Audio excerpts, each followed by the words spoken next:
ইংরেজি উচ্চারণ শেখার গুরুত্বপূর্ণ নিয়ম শেখার জার্নির আজকে 4 নম্বর রুল দেখব।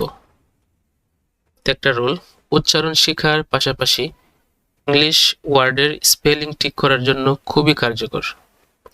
ওকে, আজকের রুলটি হলো m+b পরপর থাকলে এবং বি এর পর কোনো ভাওয়েল না থাকলে বি উচ্চারিত হয় না। খুবই কমন রুল, একবার লক্ষ্য করুন। m+b পরপর যদি পাশাপাশি থাকে এবং বি এর পর যদি কোনো ভাওয়েল না থাকে তাহলে বি উচ্চারিত হবে না। উদাহরণের দিকে দেখুন, আরো ক্লিয়ার হওয়া যাবে। প্রত্যেকটা ওয়ার্ডের মধ্যে m+b বাট বি এর পরে কোনো ভাওয়েল নেই। উচ্চারণ করি। নাম্বারে আছে বোম, এখানে বিটা উচ্চারণ হবে না, যার অর্থ হচ্ছে বোমা। তারপরে খোম, অর্থ হচ্ছে চিরুনি। তারপরে থাম, অর্থ হচ্ছে হাতের বড় আঙ্গুল।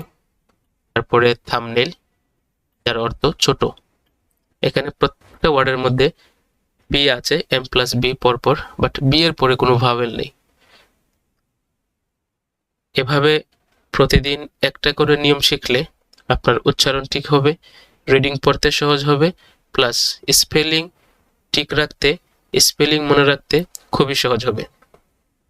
এখন আপনার কাজ হচ্ছে you have to write one more example on your own.